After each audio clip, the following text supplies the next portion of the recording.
ડીસા પંથકને નવી ભેટ ₹23.33 કરોડના ખર્ચે બનાસ નદી પર નવા સબમર્સિબલ બ્રિજ માટે મંજૂરી મળી।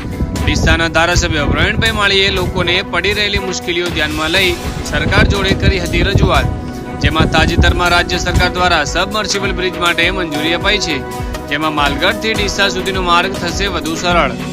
માલગઢ ડોલીવાસ ડીસા રોડ પર બનનારા બ્રિજથી મુસાફરો થશે આરામદાયક।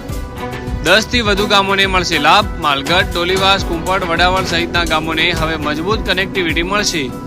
વરસાદી સમયે પણ નહીં અટકે ટ્રાફિક।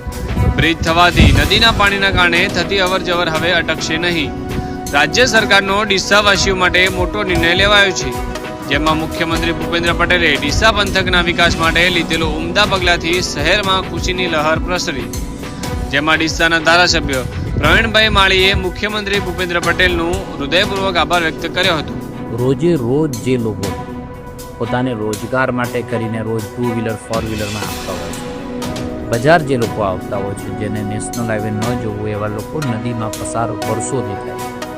વર્ષોથી અનેક કાર્યકર્તાઓ અનેક લોકોએ રજૂઆતો કરી અને એના અનુસંધાને રાજ્યના મુખ્યમંત્રીશ્રીએ આ 10 ગામોના અવરજવર કરવા માટે માત્ર કોઝવે નહીં પણ સબમર્સિબલ બ્રિજ આપવાનું કામ રાજ્યના મુખ્યમંત્રી સાહેબે કર્યું છે।